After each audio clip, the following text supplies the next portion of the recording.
VIP लोग आएगा और आम पब्लिक लोग दर्शन नहीं कर पाएगा। हम हमारी ऐसी तैसी हो गई और एडमिनिस्ट्रेशन कहाँ ही आती। भाई वीआईपी क्यों जा रहा है? क्या वो इंसान है? हम इंसान नहीं है क्या? किसकी वजह से इतने सारे पुल किनकी वजह से बना है? पब्लिक के पैसे से बना है और क्यों आने दे रहे हैं? अगर वीआईपी के लिए है तो पुल ही ना रखे। মহাকুম্ভ আসলে একটা নয়, দুটো। 15-20 কিলোমিটার পায়ে হেঁটে ঘাটে পৌঁছতে হয় সাধারণ পুণ্যার্থীদের। কেউ কেউ পৌঁছন পুলিশি কর্ডনের ঘেরাটোপে হুশ করে ভিআইপি গাড়ির কনভয়ে।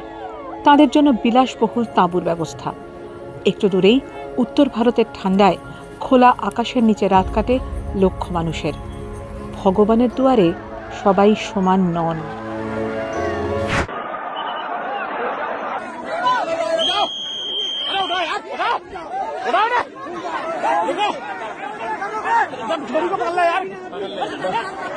जिस जगह पे जा रहे हैं वहाँ पे बंद है। लोग यहाँ पे पागलों की तरह घूम रहे हैं। I am also doctor. आप भी कोविड में परेशान थे, आपके पुलिस वाले जैसे कोविड में हाथ जोड़ते थे, हम लोग उनका इलाज करते थे। ये अरेल में वीवीआईपी घाट है। यहाँ पे दूर दूर तक मुझे तो कोई भीड़ नहीं दिख रही। बहुत खूबसूरत अरेंजमेंट है प्रशासन का यहाँ पे। यहाँ पर आए स्नानार्थी दो तरह के क्यों हैं? एक वीआईपी क्यों है और एक जनरल क्यों है?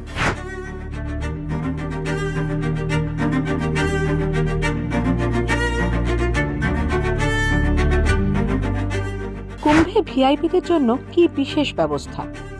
110টি বিলাসবহুল সরকারি তাঁবু, 2200টি বিলাসবহুল বেসরকারি তাঁবু, 21টি গেস্ট হাউসে 314টি ভিআইপি ভিভিআইপি ঘর, ডোম সিটি, সঙ্গম পর্যন্ত নিজস্ব নৌকা, ভিআইপি ভিভিআইপিদের স্নানের জন্য নির্দিষ্ট ঘাট, আলাদা পার্কিং ব্যবস্থা, সকালে তাঁবুতে যোগাভ্যাসের সুবিধা, বিকেলে সাংস্কৃতিক অনুষ্ঠান।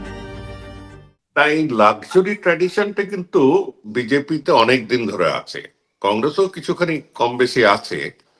এই ধরো যখন বিজেপি সেশন হয়েছিল বম্বেতে মনে আছে, বা অন্যান্য জায়গায় এই 2000 নাগাদ, 2000, 2001, 2002 এই সময় প্রমোদ মহাজন তখন এই লাক্সারি টেন্ট সংস্কৃতিটি বিজেপির মধ্যে ঢুকিয়েছিল। ইউপি বিহারে এমনিতেও আগের থেকেও একটা সামন্তবাদী সংস্কৃতি ওখানে অনেক বছর ধরে রয়েছে এবং সেই সংস্কৃতিকে কেউ ভাঙতে পারছে না।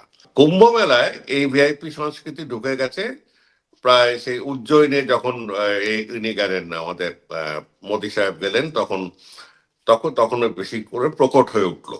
আগের কুম্ভ অর্ধ কুম্ভ দেখা গিয়েছিল যে ভিআইপি টেন্ট, ভিআইপি অ্যাকোমোডেশন চারিদিকে ছড়িয়ে গেছে, প্রচুর টাকা খরচ করতে হয়।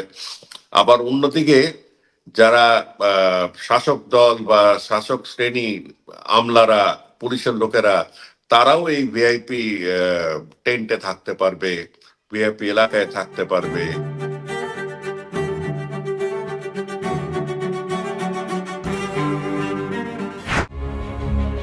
উত্তরপ্রদেশকে ধর্মীয় পর্যটনের কেন্দ্র হিসেবে গড়ে তুলতে অনেক দিন ধরেই উদ্যোগী যোগী আদিত্যনাথের সরকার। অযোধ্যা জুড়ে যেমন একের পর এক 5 স্টার হোটেল তৈরির ধুম লেগেছে, এখানে পুণ্যের ধারণার সঙ্গে উচ্চকিত প্রাচুর্য আর বিলাসবাসনের কোনো বিরোধ নেই। এবারের মহাকুম্ভকে তাই উপাসনা আর জাগতিক সুখ স্বাচ্ছন্দ্যের মিশেল বলে বিজ্ঞাপন করে উত্তরপ্রদেশ পর্যটন দফতর। কষ্ট, ত্যাগ আর কৃচ্ছ সাধনই ভক্তের একমাত্র পথ, তা মানে না এই মডেল। এখন যারা শাসক দলকে সমর্থন করে এরা কিন্তু বেশিরভাগই ব্যবসায়ী শ্রেণী, কিছু উচ্চ জাতের লোক। আর তার চেয়ে বড় কথা হলো ওই 91 অর্থনৈতিক আমাদের যে উদারীকরণ করা হয়েছিল তার ফলন দেখা দিল 2000 থেকে, এই প্রায় 8-10 বছর পর থেকে একটি নতুন শ্রেণী তৈরি হলো যারা কাঁচা পয়সায় প্রচুর টাকা বানিয়েছে। এই যে একটি নতুন শ্রেণী যারা ট্যাক্স কম দেব, ট্যাক্স দেব না, বাকি সব রাজ্যে ইডি রেড হয়, সিবিআই এর কেস হয়, কিন্তু বিজেপির কোন রাজ্যে কোন শাসক ব্যবস্থায় দেখা যাচ্ছে এইসব কেস টেস হয় না। অতএব এটা কিন্তু বিজেপির পক্ষে সবচেয়ে বেশি। হ্যাঁ, কংগ্রেস আমলেও দেখা গেছে কংগ্রেসের কয়েকটা রাজ্যে, কর্ণাটকে যেরকম এখন, বা অন্যান্য রাজ্যে দেখা গেছে যে কিছুখানি ভিআইপি কালচার ওখানেও বেড়েছে। আমাদের রাজ্যেও তো দেখা গেল ওই সে নীলবাতি লালবাতি তুলে দেওয়ার পরেও একটি শ্রেণী সবসময় তার সাথে বডিগার্ড নিয়ে ঘুরবে। তারা যে সত্তাপক্ষের তাই নয়, মানে অপোজিশনের এমপিরাও এই কেন্দ্রীয় সরকার থেকে তারা কেন্দ্রীয় সরকারের কেন্দ্রীয় বাহিনী পায়। অসমের কামাখ্যা মন্দির 500 টাকার ভিআইপি পাসে লাইনে দাঁড়ানো থেকে ছাড়। মাদুরাইয়ের মীনাক্ষী মন্দির ভিআইপি পাসের মূল্য 100 টাকা।